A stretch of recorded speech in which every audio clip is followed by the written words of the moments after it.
Hi, my problem is that I want to help everyone. I'll never be able to relax if I truly try to do that. I want my talks to go viral. But hey, you know what I just now realized? There's a time for...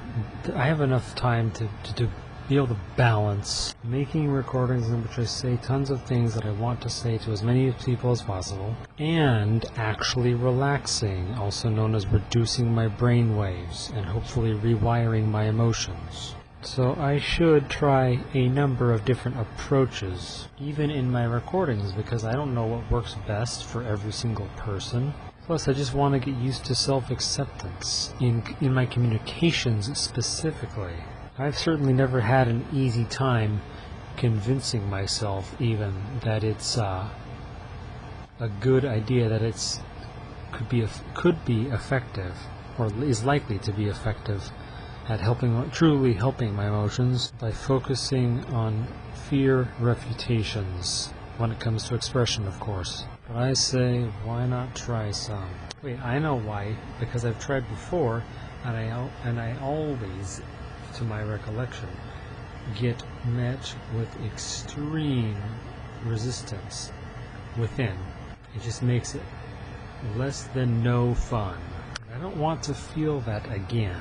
It is incredibly difficult to be truly open-minded to the possibility when it feels so futile. Well, how about this, me? Maybe the best place I could start is simply to actually listen to the recordings that I have made for, quote, everyone. Then I might actually remember how much relative fun I had. Why, believe it or not, I'm getting excited already. That's pretty funny, considering that I'm usually not very excited to at least listen to the recordings that I made. But let me tell you one thing, I truly do seriously recommend reducing your brain waves if you have at least, 2 hours of free time a day. You may be able to rewire your brain, your emotions, in that with this, brainwave reducing approach. In other words, patient consideration of what's possible and recalling memories and stuff, but hopefully in a way that is always comfortable. At the very least, you can discover how fun thinking can be. I've had lots of fun with it, but trust me when I know just how difficult it can be, and often is, to allow oneself to let go for even just 15 minutes of the shoulds that are guaranteed to prevent brainwave reduction, also called relaxation.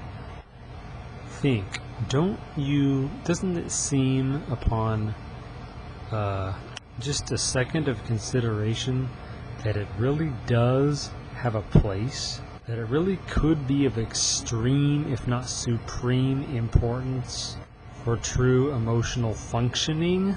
While you may feel so yourself, but also feel that you just don't have the time or the patience to commit to it. And that if you did, well, it's just not worth, it doesn't feel like it's worth the risk of going to all that commitment and finding out that it doesn't work. I felt that way countless times, and probably still will countless times. Unbelievably frustrating, isn't it? You just don't know from experience what works and what doesn't. Well, I mean, you can only know what doesn't work if you do it an absolute ton.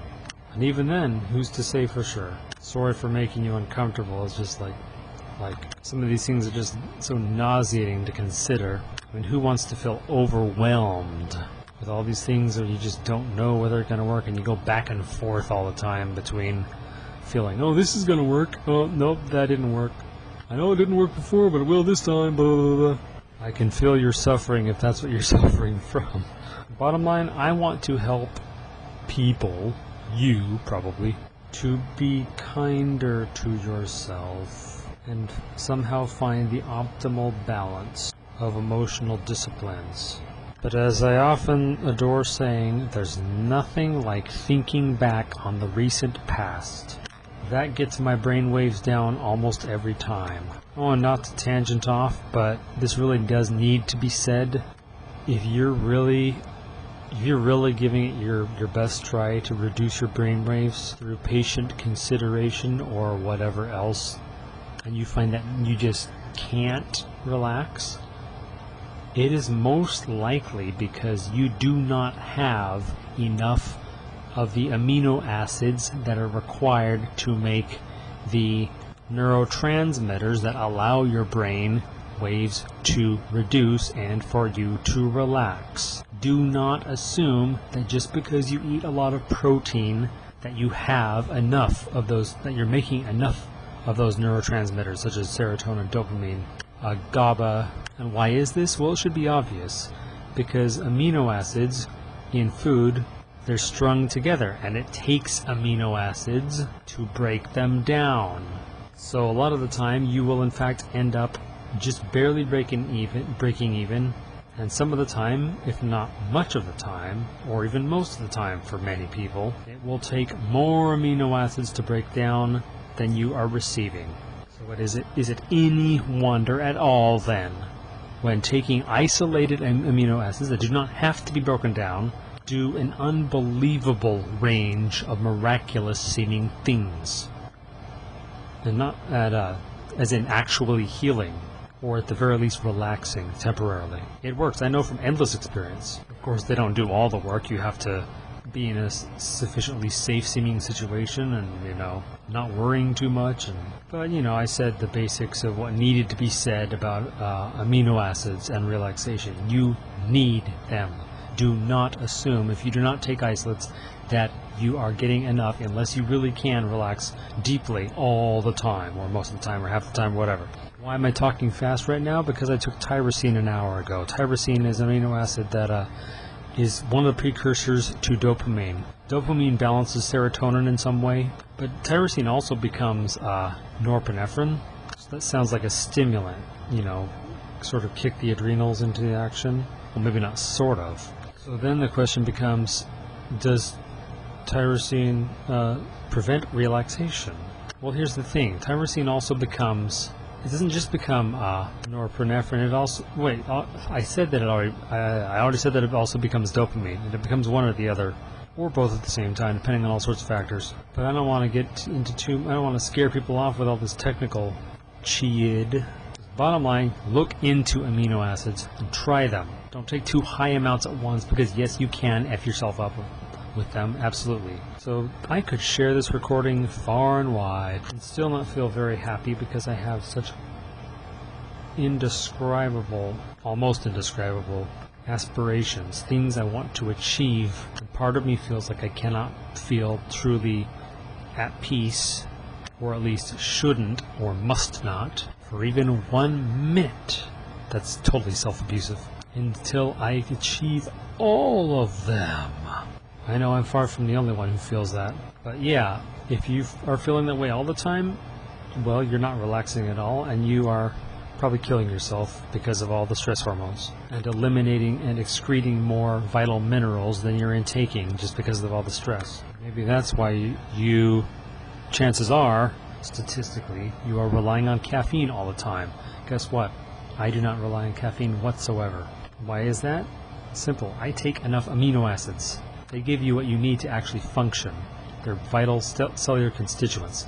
In general, you don't really have to worry, despite what I said earlier, you don't generally have to worry about taking too much of one amino acid, as long as you don't take more than 3 grams at once. Although some amino acids, like glutamine, you can take quite more than 3 grams at once and be fine. Now the reason, the main reason is because, every amino acid can be converted into other ones, I think.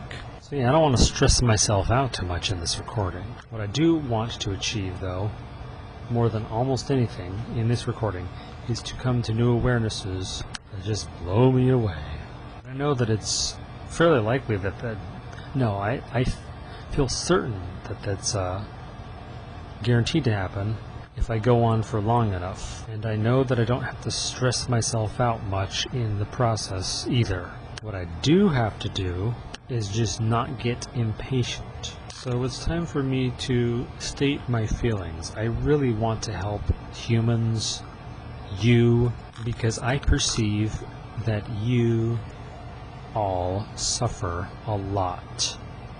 I suffer a lot, and I do not usually complain about it to anyone. But really that's just because my suffering is so mild compared to most people's. It honestly is. I know how hard it can be to truly feel that someone really, really loves you.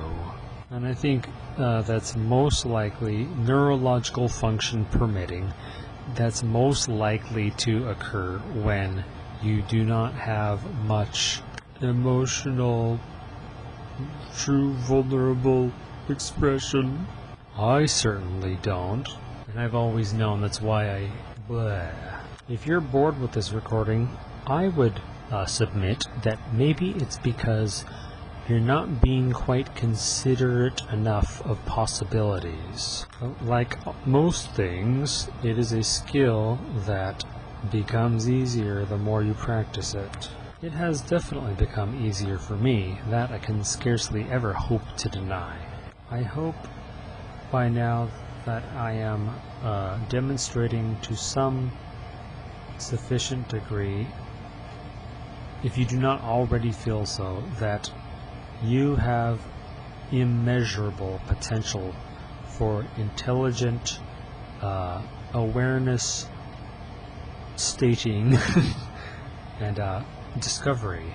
Just, talk to the air, as it were. That's what I'm doing right now. No one else is hearing me, so I'm just talking to the air and this device. I just really wish that people would stop distracting themselves so much the way I used to do every day of my life. I'm sorry that I can't be there for all of you. I really am. I want to feel adoration for as many people as possible, and I know that I am capable of it. It's so frustrating to consider that I really do come up with these seriously inspiring awarenesses like almost all the time now, and very shortly after that I lose awareness of them, partly because there are so many. But even when I write them down, and typically I do, it's so frustrating to have to just sift through all these lists, then try to decide which one is most worth looking at. It just makes me want to barf even just hearing that being said.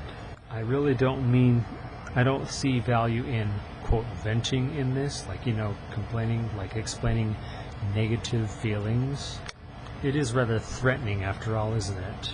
Well, for me especially, when I'm the one who's talking about my insecurities. I mean, how could that really be of any value to you unless you know me, unless you've met me and you intend to spend a deal of time with me? And even then, how do you know it's of value? Oops, shit, I just keep on going on about that. Let's try an exercise. I dare ya. Gulp, right? Sounds pretty scary, huh? Take 5 frickin' minutes. Close your eyes and just consider. Don't you want to see how uncomfortable you get? Forgive me for saying this, but my prediction is that most people would get uncomfortable. And you don't know how wrong I hope I am. There, I have now reached the point where I am truly glad that I made this recording, because I sound more intelligent than I expected to. You know what I really hate about making recordings and sharing them? Is that I have to make it a really long file, otherwise I'm liable to forget many things that I said, and then I'll end up saying them again. Oh, what a sad excuse. All I have to do to take care of that problem is just listen to the previous file before I make the sequel. There, I don't necessarily expect that you're looking forward to listening to more of this, or indeed of making your own such file. But you know what? Here's something that I feel honestly right now is fairly remarkable. I truly enjoy the memory of having made this file. Did I enjoy the entire process as it happened? Hell no. Did I become especially uncomfortable? No. A little uncomfortable? Definitely. But I can't help but wonder if, and hope, that part of my current enjoyment of the memory of having just made, the 15 minutes that I just baffed out, is the knowledge that I was a little uncomfortable, and now it's past. I mean, the experience is past. The discomfort may come back. It most likely will. But in this instance, I feel more okay with that than I did previously, because I know from very recent experience that it was fine. No, I knew this would happen, man. I don't make recordings for people very often. I have made quite a few of them, but it's been a few months. And I thank the Tyrosine for helping me to sound smarter than usual, I guess. But anyway, I think I broke off from what I was just about to say, which is that, I knew that I would be satisfied. I would be surprised in how satisfying and compelling my output was. So, as you might have guessed, I feel definitely compelled to keep making this. And as soon as I forget, well, I can tell right now that I had better listen to this file, and once I do, I know that I will be re-inspired. And when I'm always so legitimately, I would say, feeling inhibited by fear of being overwhelmed by all these people's needs when I reach out to them, even in recordings. I mean, like, think of it. What if, like, hundreds, or even just, dozens, or even just 10 people responded with extreme enthusiasm and just apparently wanting to talk a lot about these growthy things that I'm talking about? How do I choose who over who? And I've always let that fear stop me. I mean, not always, but when it comes to reaching out to people in person, definitely a lot more so than online. Because, with online, they'll very often not respond.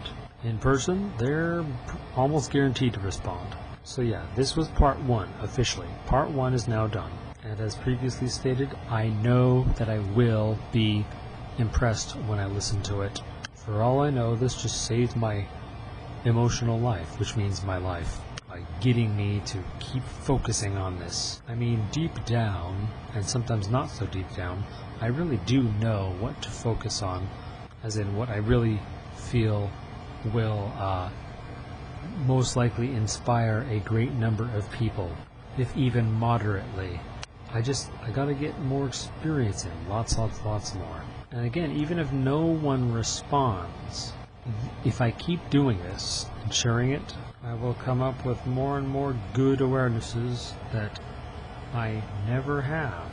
Of course, that's only of any value if I actually keep track of them. And the best way to keep track of them is to share them. I may as well assume, it certainly seems that way. Okay, this recording has seriously impressed me. So all bad things led to this. This is actually helping me to relax, and hopefully you also.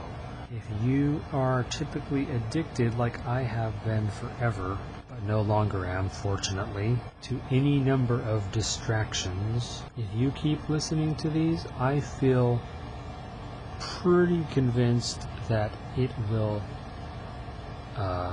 make a lot of difference in your ability to lose interest in those unnecessary distractions that are making you forget continually of what your true options are and even what you really want. And don't forget what ifs. Nothing is better than what ifs. Nothing gets my imagination running in a real productive manner, or at least approaching productive. Oh, so how did that thingy go, Oh, we'll talk about that later. Here is part, 2, I guess? Forgetting the shoulds.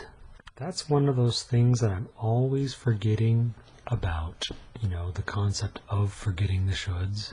But at least I have succeeded in forgetting them inwardly, not resorting to outer amusements. And all I really need to do is just think back on the day of recent, fortunate stuff, and just wondering passively about stuff, having a really, really open mind. And it's almost surprising how easily, how comfortably I start relaxing and forgetting the shoulds. Why, when I'm actually aware of that, it makes me want to keep doing it, like, at least 600 hours a day. But even a meager 2 hours a day would probably do wonders for most people, I'm suspecting. So try it. It's probably at least worth trying.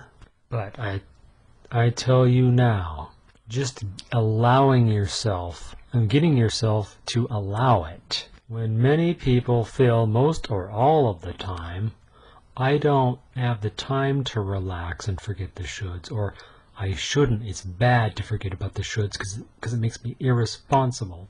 I wouldn't be able to succeed because I would just feel instantly overcome with guilt.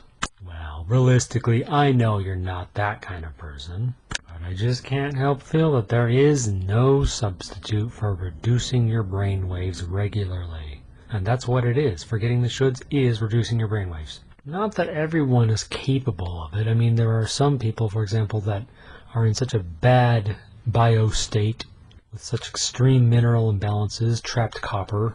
That was the case for me. I won't go into that right now. That when they may be able to reduce their brain waves, but then they get drowsy, like so uncomfortably drowsy that they just can't keep it up. So if you are that, I feel sorry for you, and may you recover so that you can do it.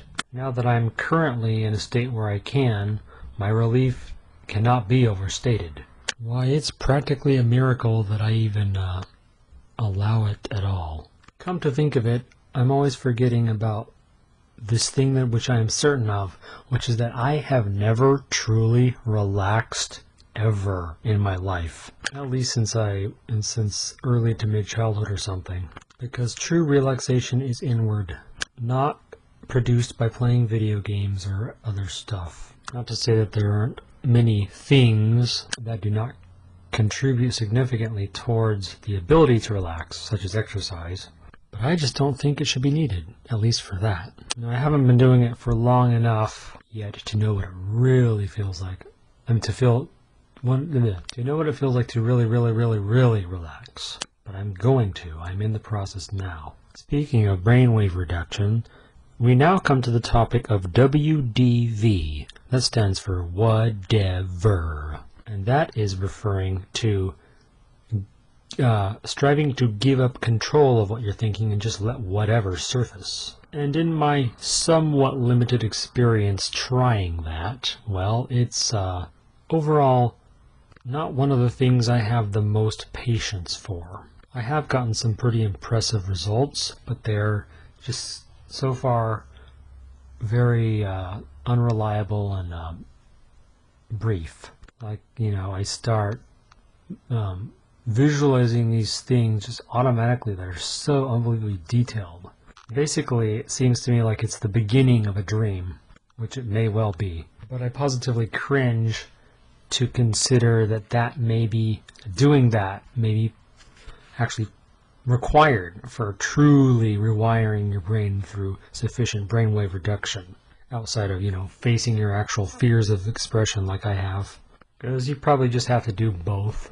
I'm pretty much always expecting it to be uncomfortable, just going with whatever comes up. But I'm finding that it's actually not typically really uncomfortable. Not especially fun, but I'm okay with that. So that's one other thing that I do suggest trying, at least. I want to get back to the topic of forgetting the shoulds, because to me it just seems most logical to conclude that most people just willingly base their sense of, rather too much of their sense of satisfaction on other people's choices, even when those choices do not significantly, incontrovertibly affect them. To the reflective individual, it may seem as though that is a likely formula for inexhaustible strife. generating incalculable amounts of needless, useless suffering. So I'm of a mind rather to give it up to whatever extent I can for at least 3 hours a day. Just stop caring for that long and see what happens, especially over time. My prediction is that if you don't, you'll wish you had. Not to say that everyone has the time to be able to commit to that, sadly, but for the moment I do, so I better do it. Now, getting back to WDV, I guess my main grievance with it, in my experience, is that I always get my expectations absurdly high. Like, oh, I want to auto-visualize such extremely ingenious things that just make me feel really uncommonly good. And just flood me with all manner of inspiration that changes my life at a moment's notice. So it's like I'm almost involuntarily setting myself up for disappointment, especially knowing from sufficient experience that the visuals, the coveted dreamlike forms do not always, or even almost always, easily surface. And as I probably already said, I'm always afraid that it's going to be that it's going to be very uncomfortable even just getting to that point. But I have no doubt that plenty of tryptophan is always needed for it. Not only that, but lecithin from sunflower and dread soy, which I read makes up about 1/3 of the brain's dry weight, can really help too. Right now never mind. So remember, always think in new ways at all times. Then you'll never have the slightest discomfort again. I may have said it before, I'll say it again if not. Or if so, obviously. You may well be an individual who, like myself, continually underestimates just how overwhelmed you will get. And by overwhelmed, I mean just plain stressed and feeling like torn in all directions ever, and inspired to seemingly incessant indecision other than deciding to worry over your choices. Might I add that at this instant I am utterly failing to sufficiently envision that which will motivate me to utter communication with countless online, some of which will respond with enthusiasm. So as I was saying, you gotta reduce your brainwaves and forget the shoulds in order to prevent feeling overwhelmed. Especially, of course, if you're like me and you want to inspire as many people as possible, but you're always worrying over what the best thing to say is and who to choose over who to talk to. I think it's really only safe to assume, and I could be wrong, that you gotta spend 2 hours a day at least reducing your brainwaves, forgetting the shoulds, no matter how much it may seem like you don't need it by virtue of things going so well, being flooded with so much "you changed my life" feedback. Well, of course, I want it to be not necessary to, forget the shoulds. I mean, to reduce the brainwaves, to be inward and not communicating with others for some time every day. Ideally, I would have it so that I could communicate with endless individuals all the time. But I doubt there's much practical value in going on for any length about ideal impossibilities. So sorry for wasting your time for 15 seconds there. I admit I've had my expectations a deal too high for the results of brainwave reduction. But you know what? Let's not get into that either. Instead, let's see what new grand awarenesses that I will share with you and hope that you will share on your wall and even in other people's comment threads. Dread. They won't like that. They'll think you're spamming them, even though you're not trying to make money off of it. Now, realistically, I don't expect people to be so enthused with what I'm saying with my recordings that they end up posting them all over other people's, comment threads, that even if they seem sufficiently related in subject, just nobody does that. So most people would probably be like, you spammer. So I understand if you're not driven to do that. As I was saying, I'm going to listen to this recording now and the one before it, just to see if doing so results in grand new awarenesses. Bye. Again.